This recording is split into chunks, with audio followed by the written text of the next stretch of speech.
Olá, tudo bem com vocês? Sejam todos bem-vindos. Sou a professora Andresa Xavier, professora do componente de Geografia. Vamos verificar aí o número da nossa aula?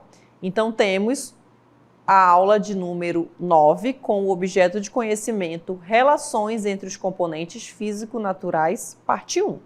O detalhamento nós teremos estrutura interna da Terra e o tempo geológico, veremos teoria da deriva continental com a formação aí dos continentes, tectônica das placas, onde veremos os movimentos das placas, os abalos sísmicos e suas consequências, como os terremotos, tsunamis e vulcões, certo? Então esse é o detalhamento da nossa aula e vamos aí a mais uma aula de geografia.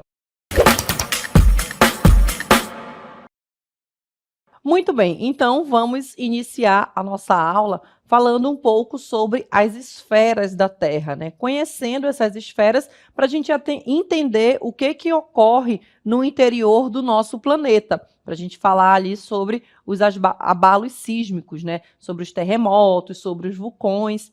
E aí nós temos esferas da Terra, são grandes sistemas naturais que formam aí e sustentam, gente, o nosso planeta. E aí vocês vão observar que cada uma dessas esferas, onde nós temos aí o manto, o núcleo da Terra, nós vamos conhecer cada uma dessas camadas, né, ou cada uma desses sistemas naturais que vão formar aqui e sustentar o nosso planeta. Então, nós vamos conhecer as características de cada uma dessas camadas que estão inseridas aí no interior do nosso planeta.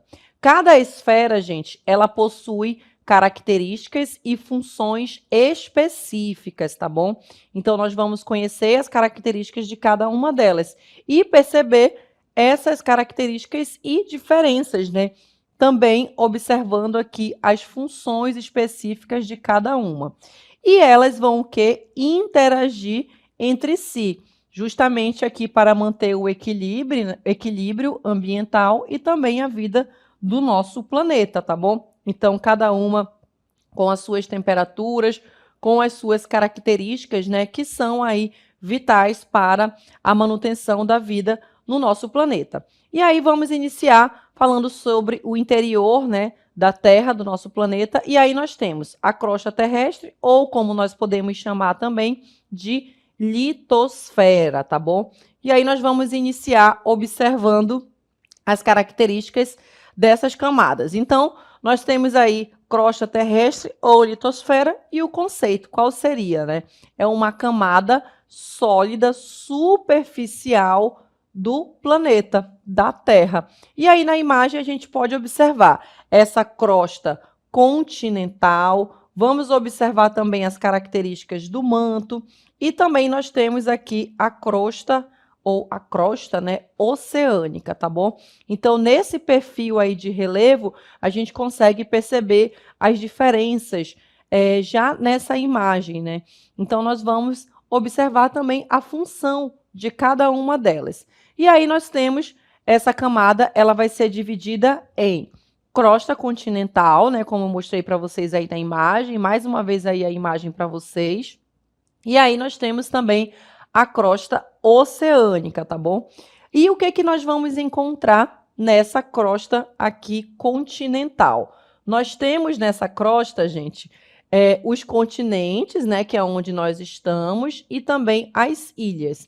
A crosta oceânica, nós vamos encontrar, né, essas crostas que estão abaixo das massas de água, ou seja, dos mares e oceanos, onde nós vamos encontrar ali também as formas de relevo que vão se diferenciar inseridos aí abaixo dos mares, dos oceanos, tá bom?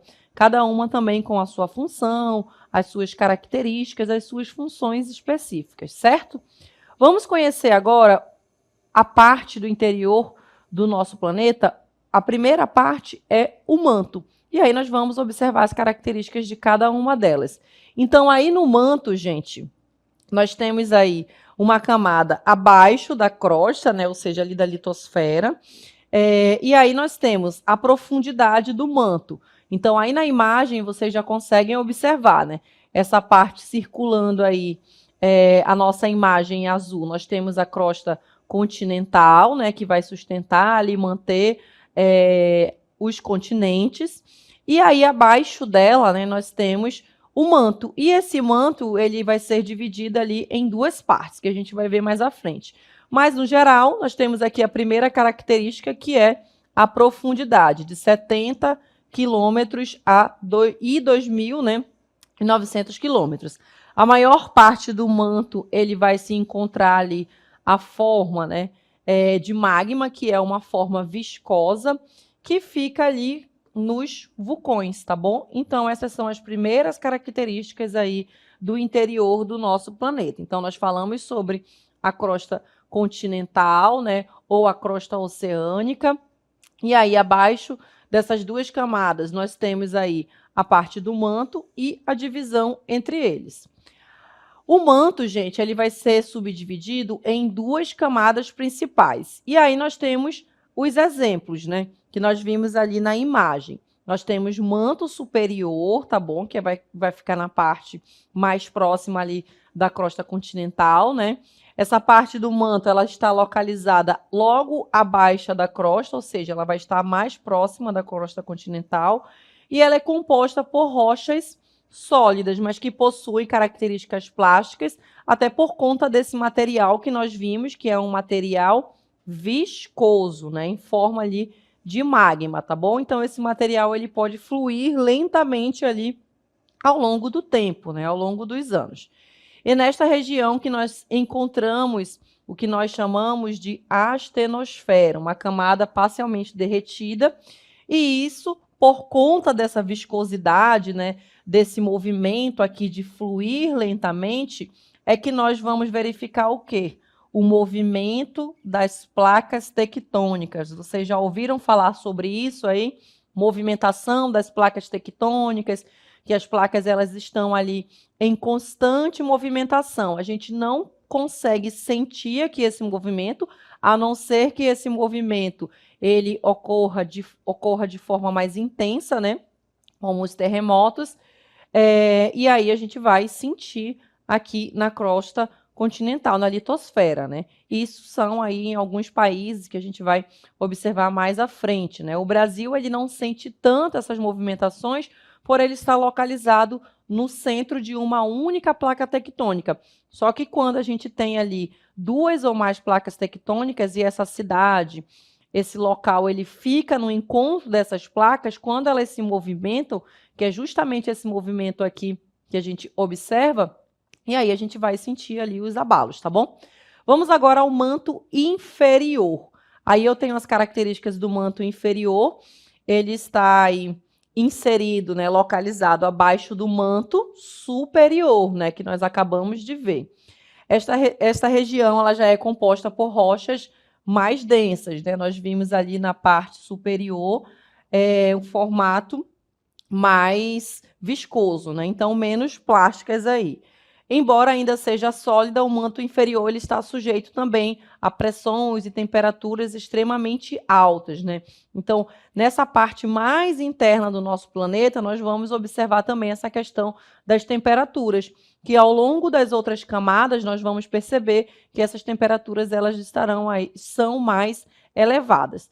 Vamos falar agora do núcleo da Terra. E nós temos as características do núcleo e a composição de cada um deles, né? Lembrando que a gente viu lá na primeira parte do manto, o material já mais viscoso, o manto inferior ali, rochas um pouco mais sólidas. E já nessa parte do núcleo que a gente observa aí na imagem, né? Nós temos a crosta, o manto e depois a parte do núcleo. Então, essa seria aí a parte central da Terra. E lá nós temos aqui a presença de ferro e também do níquel, tá bom? E as temperaturas mais elevadas, né? Olha aqui a temperatura, gente, em torno de 4.800 graus Celsius. Então, essa é a temperatura estimada que está presente aí no núcleo da Terra, do nosso planeta. Acredita-se que esse núcleo ele seja aí o centro desse núcleo, né, ele seja mais sólido e que o núcleo exterior ele seja ali em uma forma mais viscosa ou semilíquida, né? Então, são algumas das características que a gente tem nessa parte do núcleo, que também ele tem duas partes, né? Dividido na parte inferior e na parte exterior, tá bom? Então, apenas para a gente observar. E aí, na imagem, mais uma vez, nós temos cada uma das camadas, né? Aqui nós estamos inseridas, aqui na crosta, nós temos o manto, que vai ser dividido na parte superior e interior, e temos também aqui a parte do núcleo externo e na parte mais interna, o núcleo interno, tá bom? Então, a parte externa, que está mais próxima do manto, né? Ou seja, mais próximo ali da crosta, do manto, e a parte mais interna do nosso planeta, nós vamos encontrar aí o núcleo interno, tá bom? Então, essas são algumas das características aí para a gente observar. E aí nós vamos falar também, além do núcleo da Terra, como eu falei para vocês lá no início, daquele material viscoso, onde a gente vai encontrar ali esse material em que vai ocorrer uma movimentação, né? Então, a partir disso, nós temos aí um cientista que vai se destacar e ele observou justamente essa questão dessa movimentação das placas tectônicas, né? Ele observou alguns aspectos e que chegou ali a uma teoria. Então, vamos aí à teoria da deriva continental, né? Nessa teoria, gente, ela foi proposta aí pelo Alfred Wegener, como a gente pode observar aí na imagem, né? Então, esse foi o cientista responsável por essa teoria, e ele tinha ali uma ideia central, né? Então, ele observou diversos aspectos dos continentes, tá bom? E aí, a ideia central dessa teoria, proposta por Alfred Wegener, no ano de 1912, é que os continentes, olha só, eles já estiveram unidos. Vocês já pararam para observar aí cada um dos continentes e prestar atenção que eles parecem um quebra-cabeça? Então, ele analisou justamente essa questão do formato dos continentes. Então, nessa ideia central dessa teoria, ele colocou que os continentes eles já estiveram ali unidos, formando uma única massa continental. Então, nós temos diversos continentes, né? Continente americano, continente euroasiático, né? O europeu e Ásia, a Oceania, o continente africano. E aí ele prestou atenção justamente nessa questão do formato ali da África, do continente africano, né? E da América do Sul. E aí ele percebeu que aquilo ali se encaixava. Então, era uma única massa continental e que, com o passar dos anos, né? De muitos anos, milhões e milhões de anos, esses continentes eles foram ali se afastando. E aí nós temos o nome desse supercontinente, né? Que foi dado aí, que é Pangeia, tá bom? Então, aqui é esse nome. E eles se movimentam ao longo do tempo, né? Então, eles se movimentaram aí ao longo do tempo. Então, essa é a ideia principal do Alfred Wegener, tá bom? E o nome deriva continental, nós temos aí continentes que flutuam sobre aquela camada que nós vimos, né? Que é uma camada que ela possui ali um material, né? Líquido, material viscoso, tá bom? Então, eles ficavam ali à deriva, né? Então, essa deriva dos continentes, que antes eles formavam uma única massa continental e que, com o passar dos anos, essas massas continentais, por conta dessa movimentação das placas tectônicas, entre outros acontecimentos nessa parte aí do manto, do interior do nosso planeta, eles foram se movimentando e aí deixaram de ser Pangeia, tá bom? E aí nós temos as principais evidências, né? O que que ele observou? Ele observou o ajuste dos continentes, né? Que eu coloquei para vocês inicialmente, que é justamente essa questão desse formato complementar das costas do continente africano e aqui da América do Sul, né? Que é onde nós estamos. Então, eles se encaixam ali perfeitamente. Além disso, gente, ele também percebeu aqui a presença de fósseis idênticos. Então, são espécies, né, animais, vegetais, que são encontradas aí em continentes separados por oceanos. Então, como é que isso aconteceria, né? Então, espécies animais, né, vegetais da mesma espécie, como é que elas estariam, como é que elas se deslocariam, né, se estão separados ali, por exemplo, pelo oceano, de um continente para o outro. Então, foi mais uma evidência que levou o Alfred Wegener a concluir que essa massa continental ela era uma única massa, chamada de Pangeia. Além disso, nós temos também as semelhanças geológicas, né? Como, por exemplo, rochas. Além disso, nós temos aí estruturas montanhosas, né, coincidentes, como, por exemplo, as cadeias aí da África e também do Brasil.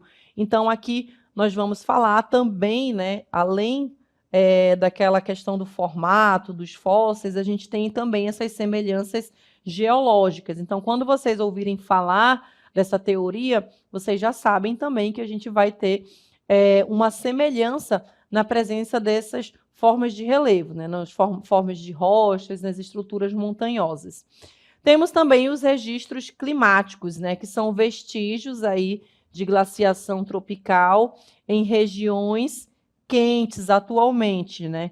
Então, como era uma única massa continental, eles estavam ali inseridos em áreas, né, onde nós tínhamos ali as condições climáticas, né? Aquelas áreas próximas mais à linha do Equador, ou mais distante da linha do Equador, e hoje a gente tem essas massas continentais ali, e nós percebemos essas zonas climáticas, né, que vão se diferenciar no nosso planeta atualmente, né? A zona temperada do norte, a zona temperada do sul, que apresentam características climáticas, apresentam climas diferentes, né, do que nós vamos encontrar nos países que estão localizados na zona intertropical, né, próximo da linha do Equador, próximo ali aos trópicos. Então, essas áreas, atualmente, próximo à linha do Equador, nós encontramos climas que apresentam temperaturas mais elevadas quando você vai se distanciando ali da linha do Equador, certo?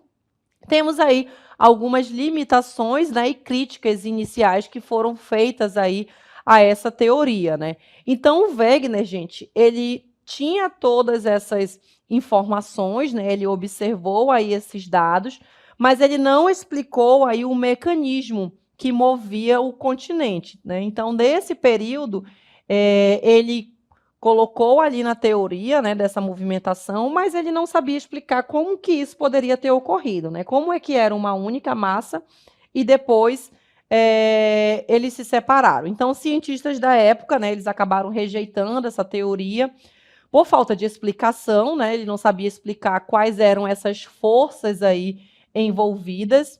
Mas na década de 1960, né, então a gente tem ali a teoria de 1910, 1912, 1915, enquanto nós tínhamos ali as informações que foram inseridas para a teoria da deriva continental, mas na década de 60 a teoria ela foi validada pela tectônica de placas, né?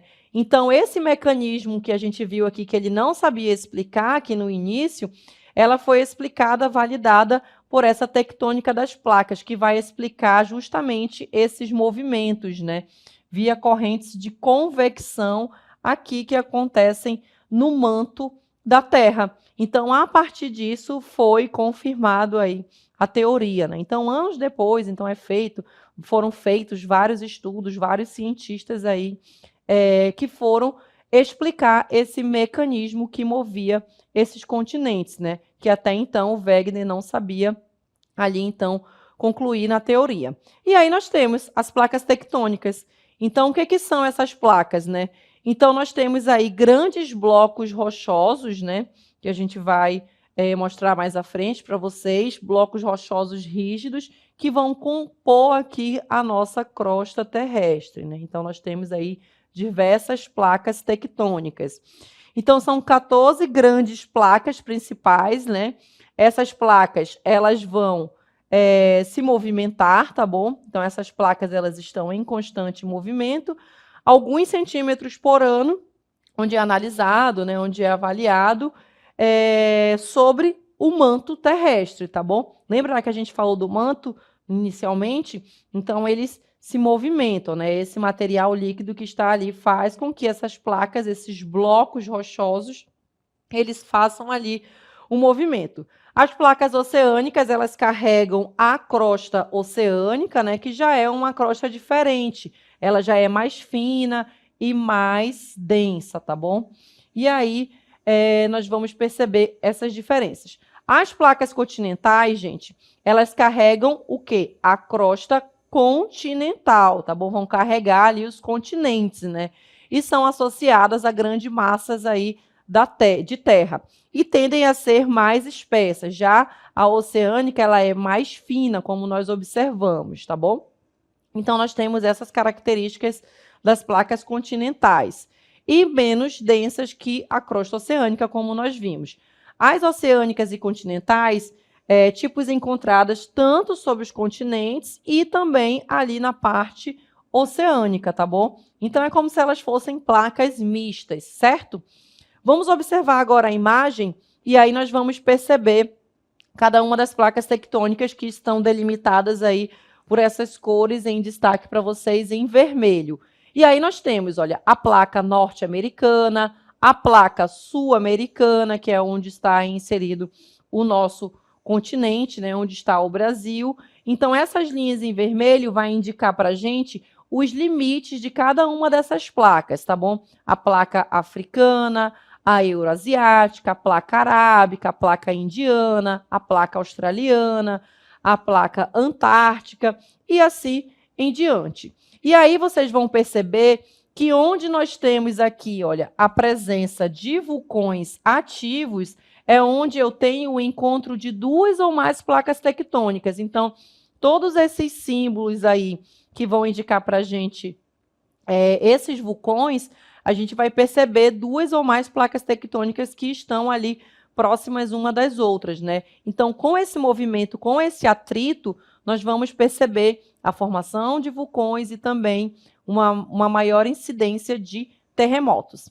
Vamos agora aos movimentos que essas placas realizam. Lá no mapa anterior, vamos só voltar aí para o mapa. No mapa, nós temos aí na cartela de número 20, nós temos aí, olha, essas setinhas. Essas setas, elas vão indicar a direção das placas tectônicas, tá bom? E o que isso quer dizer? Nós temos o movimento das placas. Eles podem ser chamados de divergentes, convergentes e transformantes. Então, lá naquela seta onde nós vimos ali, cada uma das placas tectônicas realizando um movimento, então é esse movimento. O divergente vai ser aquele que vai ocorrer um afastamento, tá bom? E isso vai formar ali uma nova crosta, como, por exemplo, ali as dorsais oceânicas, né? Presente no relevo ali da crosta oceânica. Já os movimentos convergentes, nós vamos observar ali colisão, tá bom? Então, sempre lembre, divergentes, eu tenho aqui afastamento das placas. Convergentes, eu vou observar a colisão, né? Elas vão colidir umas com as outras.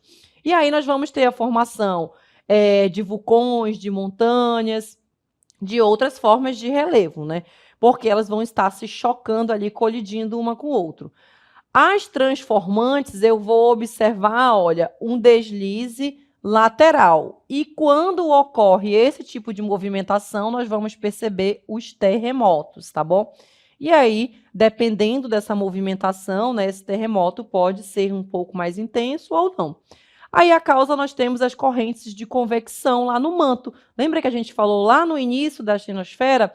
Nós observamos aí essas correntes que vão movimentar ali aquele material pastoso, aquele material viscoso, certo? Falando em terremotos, vamos observar aí algumas informações sobre os terremotos, entre outros abalos. Os terremotos, as causas, né? Nós vimos aí que essas placas elas vão se movimentar. Nós temos uma energia que vai ser liberada ali pelo atrito entre as placas tectônicas.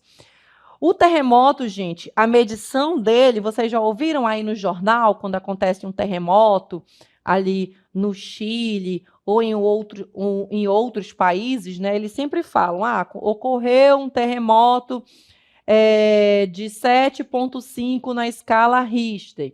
E aí, é essa escala de medição que é mais comum aí para ser falada nos jornais, que vai indicar a magnitude em que ocorreu ali aquele terremoto. Aí na imagem a gente pode observar, nós temos um terremoto que provavelmente foi numa escala bastante alta, né? E aí, além dela, nós temos também a Mercalli, que vai indicar aqui a intensidade que aconteceu esse terremoto. As consequências, né? Destruição, como a gente pode observar aí na imagem, pode ocorrer deslizamentos e também, dependendo da escala em que ocorreu, até mesmo mortes, né? O terremoto que aconteceu aí mais intenso no nosso planeta, ele aconteceu na década de 60, gente, no Chile. E ele teve ali na escala Richter, ele foi medido em 9,5. Então, esse foi o mais intenso que já aconteceu no nosso planeta. E teve milhares de mortes, né, que aconteceram ali naquele local. Hoje, gente, nós já temos a construção civil, né, desses países ali no Japão, no Chile, entre outros países que tem uma ocorrência maior de terremotos, eles já fazem ali as suas construções com que, quando ocorra o movimento dessas placas tectônicas, ocorra um terremoto, aquela construção ela incline para um lado e para o outro, né? Não é um movimento muito brusco, mas é um movimento que vai suportar e manter ali aquela construção, né? Mas, como eu falei, dependendo dessa magnitude, né, pode ocorrer o que a gente observa aqui na imagem, né, essa destruição. Vamos agora aos tsunamis.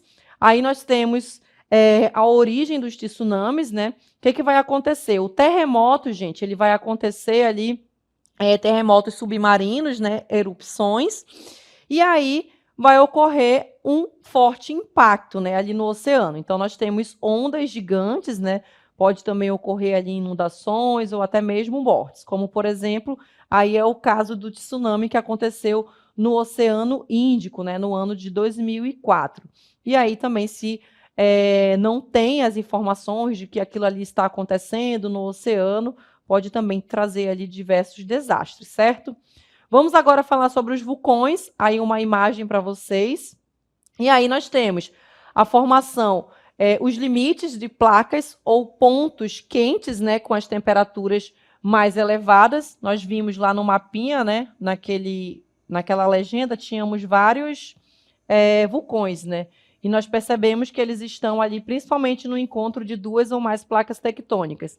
Aí nós temos os tipos, né, explosivos, que é quando sai ali aquele magma viscoso, né, e esse material vindo ali do manto do nosso planeta, que a gente viu lá no início, ou efusivos, né, que é a lava fluida. As consequências, né, destruição também, se tem moradias por ali, isso vai ser atingido, gases tóxicos, e também aí a fertilidade do solo, né, que esse material vai trazer para a superfície terrestre. Então, são alguns exemplos desses abalos sísmicos que a gente tem aí para observar.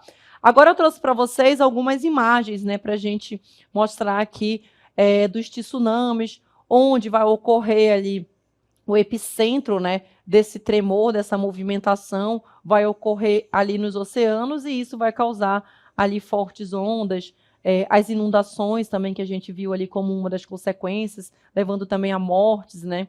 Nós temos aqui os terremotos também, se essa cidade ela não está preparada, né, pode ocorrer também ali a destruição. E às vezes tem aquela parte mais simples, né, que não tem aquela população não tem tanta condição e não tem aquelas moradias apropriadas. E também os vulcões, né? Inclusive a gente observa aqui nas imagens esse processo que chamamos de erupção, né, desse material saindo aí da parte do interior do nosso planeta. Então, apenas algumas imagens para a gente observar um pouco mais sobre esses abalos sísmicos, né? Então, nós falamos aí sobre o interior do nosso planeta, vimos a teoria da deriva continental e também falamos dos abalos sísmicos, né? Então, todos esses conteúdos aí, todos esses conceitos integrados para a gente chegar a essas informações e entender o que acontece também no interior do planeta Terra. Então, essa foi a nossa aula e até uma próxima.